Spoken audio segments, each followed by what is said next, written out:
Well, welcome to a start of another Red on the Bed, or Red in the Bed, or whichever one you choose. It doesn't really matter.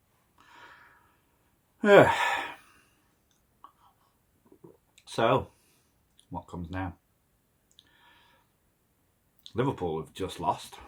Man City have just lost, and we play Spurs. If we win that, you have to think that means then that we are going to be in such a position that, in all fairness, if we were then to lose the league, we didn't deserve to win it. We will be, I'm not entirely sure where we are actually, let's just cross-reference with the stupid table, which I should have had ready, but I didn't. We have a game in hand and we're 3 points clear of Chelsea, which means if we win, obviously we'll be 6 points clear of Chelsea.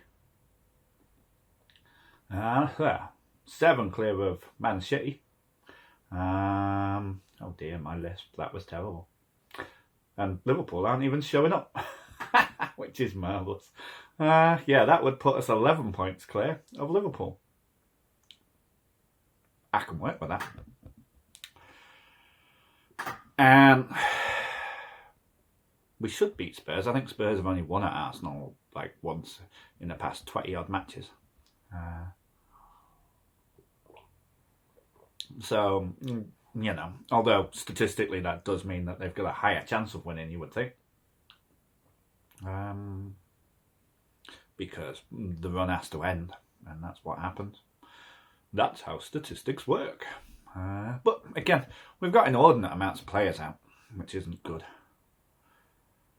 And Spurs are showing reasonable form. God, I sounded northern then. Showing reasonable form. And who have we got out? We've got Gyökeres is supposed to come back on Monday, which seems unlikely. I don't know. Sky says he's due back on Monday. That might be Arteta playing silly buggers. Who else? Odegaard's due back on Monday. Calafiori's due back on Monday. Madueke's due back on Monday, and Martinelli's due back on Monday. So I wouldn't be surprised, to be fair, if all 4 of those show their faces sometime tomorrow. It's an interesting one, and it's interesting for a couple of reasons. The main one being the Bayern Munich game coming up, because we don't really have a massively wonderful record against Ze Germanz. I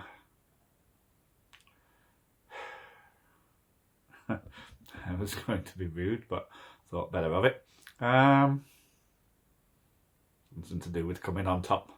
But moving swiftly on.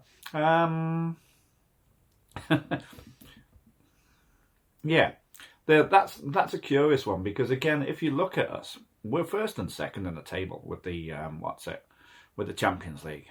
We could draw 0-0 and throw the game away, both of us, and not care, because we're both doing well in the league. If we win this game tomorrow against Spurs, it looks like we've got both leagues sewn up. The Germans will win the Bundesliga, and the Arsenal, who probably are more like French usually, should win the Premier League, because that amount of points clear of Liverpool means Liverpool are out of it, especially the way they're playing. That amount of points clear of Man City, having played them once, again allows us to lose 2 games, which could be, say, City and Liverpool, and still be in front, and they would have to not drop any points, assuming we won the other games, of course. But I mean, look, there's games which we should win, and there's games which we can go into and look at and think, not sure about that. The City game's won, the Liverpool game's won, logistically Newcastle's won, but I think we beat Newcastle at Newcastle earlier in the season, and that would have been one which would normally be a bit of an issue with. Chelsea game, again, got to be careful on that. They are playing relatively well, although you don't know which Chelsea team's going to turn up, to be fair. They could take points off us, but on the same score, they could take points off everyone else as well. And whilst they may be Club World Cup champions and they destroyed everyone along the way, I don't see them as Premier League champions. I just don't see it. We have a better squad, we are better organised, and we are better equipped. So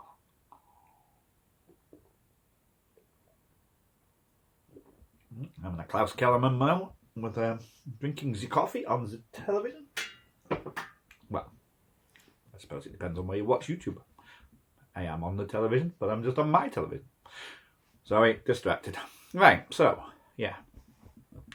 You could forgive both Bayern and Arsenal for knocking the game on the head in the week. It would seem logical to rest players.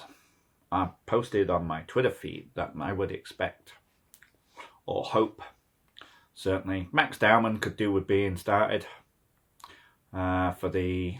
This is if we win the Spurs game. If we lose the Spurs game, it's a bit different. Although, it probably isn't, because we're still in the same place in the Champions League anyway. But I think the league's more important. I think we need to play our players in the game tomorrow against Spurs, much more than we need to play them against Bayern Munich. If we lose against Spurs, which would be dirty anyway, because it's Spurs, but if we were to lose against Spurs, that changes the dynamic a bit, and we'd probably want to go out and beat Bayern, because it's at home. You don't want to be losing 2 on the bounce, especially when I think it's Chelsea is our game after that. I'm not certain, but I think it's Chelsea, which is an awkward game, somewhere around there, isn't it? You just cross-reference and check. Bump. Where are we? Albania. Fixtures. Yeah, Chelsea. At Chelsea. So, you know, if we were to lose that and we were to lose against Bayern, you don't really want to go into the Chelsea game having lost 2 on the bounce. So then I'd play a stronger team, I would think. Purely for psychological reasons. It doesn't impact, the Spurs game doesn't impact on the Bayern game. I genuinely think that we shouldn't bother. There's no real difference between coming, top of the group and coming 5th in the group or coming 6th in the group. We're going to qualify. And we're going to qualify within that top group, so therefore then it's pretty much irrelevant. And I don't see any point in expending energy. Bayern might want to turn around and go, yeah, we fancy sort of imposing ourselves on this year. But, I mean, they haven't got any challengers in the Bundesliga at the moment. One of them, I think, drew 3-3.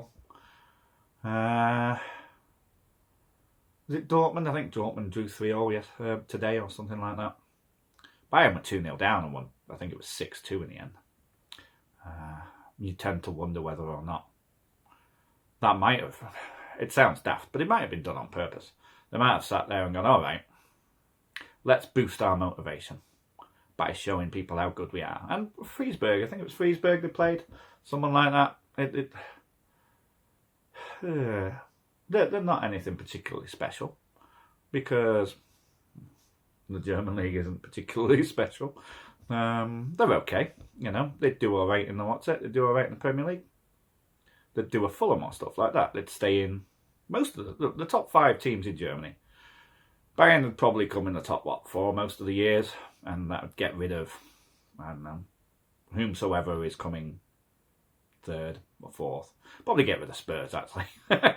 So yeah, Bayern would take one of the top 4 places in the Premier League, and Spurs would drop out.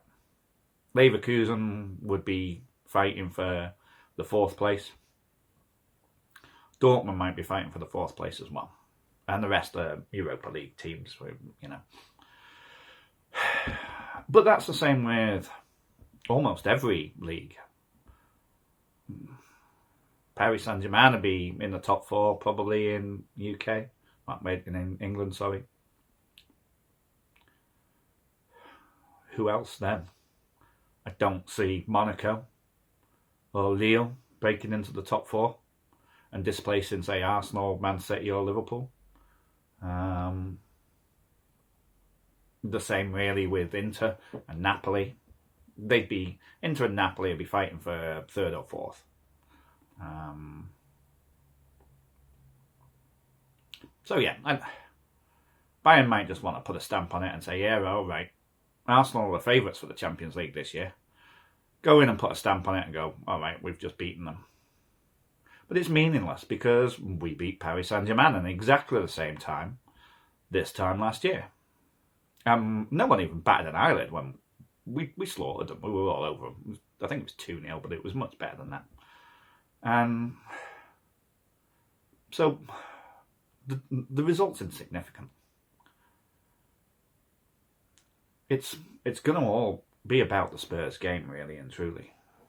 The Bayern game becomes important if we lose the Spurs game, but only from a psychological, sentimental point of view. It's kind of important for me because I have a sentimental reason for wanting to bend these guys over. They're not going to be wearing quite what I'd like them to be, but yeah.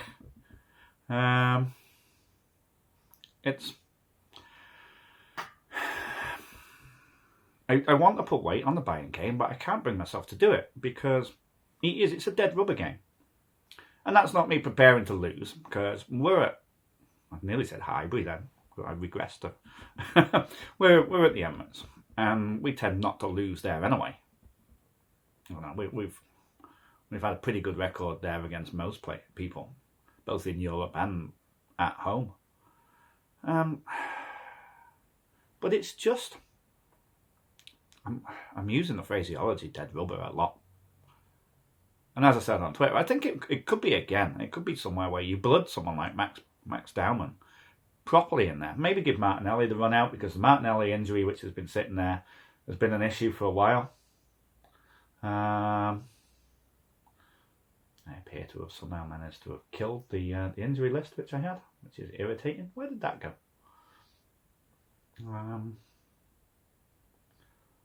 But yeah,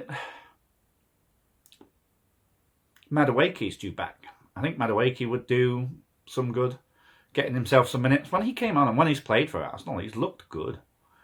But he's got to gel with everything. Gyökeres, again, I still don't think Gyökeres fits the squad. He's not doing he is doing what I thought he'd do, which is the problem. I would have liked it if he was doing a lot better. But he's not. And that's not because of him. It's because he doesn't fit the squad. It's what it is. And so,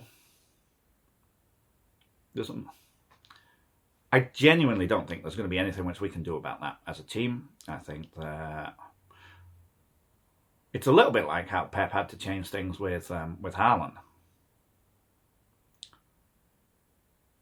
And I think that will only happen. I think that Gyökeres will only come to fruition when Havertz is playing. I think Havertz can play behind him as a number 10 and feed Gyökeres. Not dissimilar to Bergkamp and Henry, or Bergkamp and Righty, etc., etc. Bergkamp and Righty is probably a better scenario. That would work. I could see that. You had similar things with Giroud. Giroud can play a hold-up thing, the same as Havertz, but he's skillful enough to knock in a load of goals. Giroud being the top scorer for France, which people don't understand. Giroud made, 100 goals in, I think it was 4 or 5 seasons. I think it was 4 seasons for Arsenal. And it took Theo Walcott, I think, 11. Something stupid like that. I can't remember the exact stats. But it took Walcott forever, and everyone raved about Walcott. And Walcott was a one-trick pony. There were about 3 or 4 who were almost exactly the same player as Walcott. I hoped that Oxlade-Chamberlain was going to be the 2.0 version of him. Bigger, stronger, faster, better than he was before. We can rebuild him. I think it was a little more than $6 million, mind you. But yeah. And I hoped for Oxlade-Chamberlain to be that, but it didn't come through. But I think in this system, I think Gyökeres can win things with us as a distraction, as a bully. And When you have Saka and Eze and Odegaard and whomsoever else, even Ranieri to a point, floating around and about behind him, and he creates space for them, he will be orchestrating their ability to then score and do what they need to do. If Gyökeres lands tap-ins and stuff like that, happy days. If, say, we're, I don't know, under the caution of game, say we've had some red cards. I mean, that's not beyond comprehension, is it? Let's face it, although we don't have a Xhaka anymore. But Miles Lewis-Skelly is a little vulnerable to red cards. So, say we go a man down, Gyökeres can do a job up there then as a holder, because you know that he's gonna bully, he's strong, and hold up relatively well. But also, and this is the thing, if you've got a fast defender against Gyökeres, he's not going to outpace him. So if it's 11v10 and you've only got Gyökeres up there, well, that allows your opposition to actually come a little bit more further forward. Which sounds counterproductive, but it does mean that then, if he does hold up, you have players who are fast, like Eze, like Ranieri, who can then whiz past on the break. Because he's held it up far enough up the field, close to the halfway mark, as such, like, say if he was an extra 10-15 yards further towards the goal which he's going for, that meant that the defence would have to be there as well. So you're actually giving them an extra 10 yards. I believe that he would probably be closer to the centre circle, which then means all of the players who would be running to support him would be starting from closer to him as a original starting point. And so in order to actually catch up with him, they'd only have to run, 15, 20 yards instead of 20 to 30 yards. To me, that makes sense. So you can utilise him then as that, especially if you're already 1-0 up. If you're not 1-0 up, then that's a different story altogether, or however many up. No. And yeah, he's got his place in the team. He's utilisable. He's not a dud, in inverted commas, for the team, but I don't think he's our striker. I could see Saka scoring more goals than him quite easily. Eze doesn't seem to have actually really found his feet yet, which is a little worrying. I could see Marino, if Marino gets games, scoring more than Gyökeres this season. That would probably be spread through all competitions, because I think Gyökeres will be played, if he's fit, until, say, latter stages of competitions. If we're in the last 8 of the Champions League, and there's, say, an FA Cup game coming through, or Carabao Cup or Milk Cup or whatever the sponsor is of the cup final coming in, say we're in that, which is entirely possible, I wouldn't be surprised if he's left out. Because of the money which we've spent on him and the way which we've basically said, look, right, you're the man. And there's also the visual as well, from the outside. And I know he's getting an awful lot of grief, Gyökeres, and I'm giving it him as well. But if you don't play him in games where it would be expected that you need a large presence of a striker in it, you're basically saying, Arteta's basically saying, I made a mistake, I shouldn't have bought him. I bought this guy as a big game player in order to finish what we've started with regards to our moves, etc. But if you don't play him, then there's something wrong. And he must be realising there's something wrong if he doesn't play him. And that would be a huge admission. And I don't think that Arteta's ready to do that.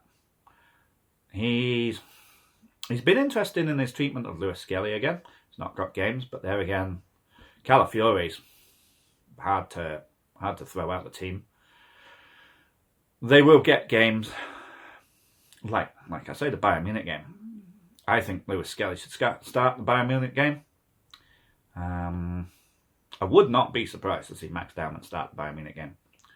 I don't know whether Odegaard's going to be fit. I don't know Madueke's going to be fit. Again, it wouldn't surprise me if what's his name, Marino. It wouldn't surprise me, Mikel Marino. I wouldn't be surprised if he starts, because there's not really anything to lose unless we get hammered 4-0, 5-0 at home. That would be a tad embarrassing. But again, the mood changes. If we beat Spurs tomorrow, the title's ours to lose then. We are far enough in front, having played all apart from Chelsea as the big boys, and we played Chelsea the week after. The title's ours to lose. And it would be a travesty, given our squad and given the way which we're playing, and given the way which other teams are not playing. It would be a travesty were we to lose it from that. And I think that should be our point of concentration. The Champions League, at this moment in time, we're pretty much already done. We're going to qualify for the next round. I think whilst nothing's a foregone conclusion, I do believe it's as close as it could possibly get. And the thing is, again, this will actually bleed over into the Bayern game. If we win the game against Spurs, it will bleed over. We will sit there, we will think, this league's ours now. The league is ours to throw away. Which means we can concentrate then on the Champions League at the latter stages when it kicks in.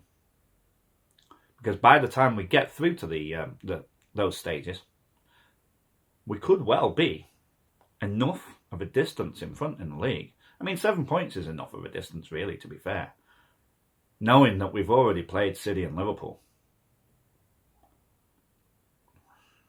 That's enough for us to sit there and say, the league should be ours. Now we can concentrate on the Champions League and getting our players match fit for Champions League 1, so that, say, if someone's missing, Gabriel's out now for a while.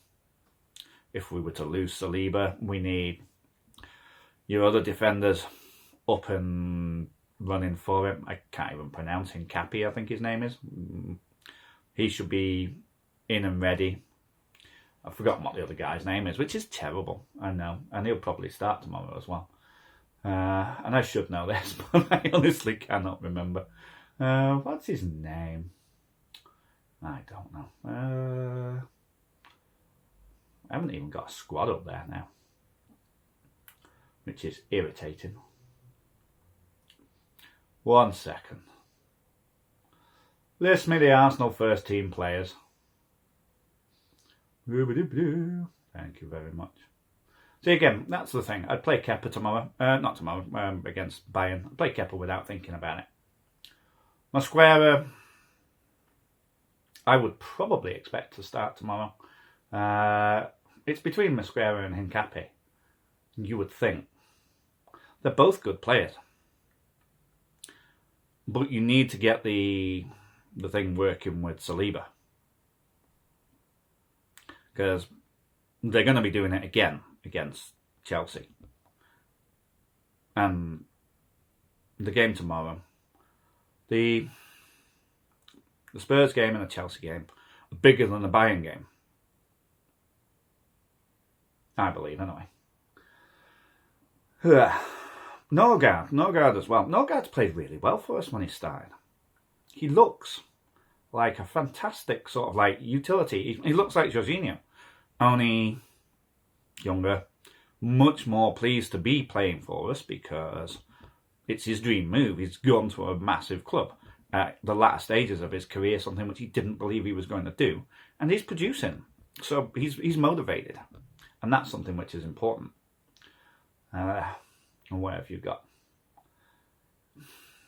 Eze, I think Eze needs the games. Eze probably should play both. He should play the Bayern game and he should play the Spurs game. Because Eze is Arsenal's, it's his club. Boyhood club. Lived the dream. Found his way back. Prodigal son. You've got to expect him to play really and truly. Trossard, the way Trossard's been playing, again, I think Trossard's got to start tomorrow. He has to start. But I wouldn't play him for the Bayern game because we need Trossard. But what do I know? I'm just a bloke on a bed. We shall see what we shall see. Beat Spurs tomorrow. Beat Spurs tomorrow, and I think the league should be ours.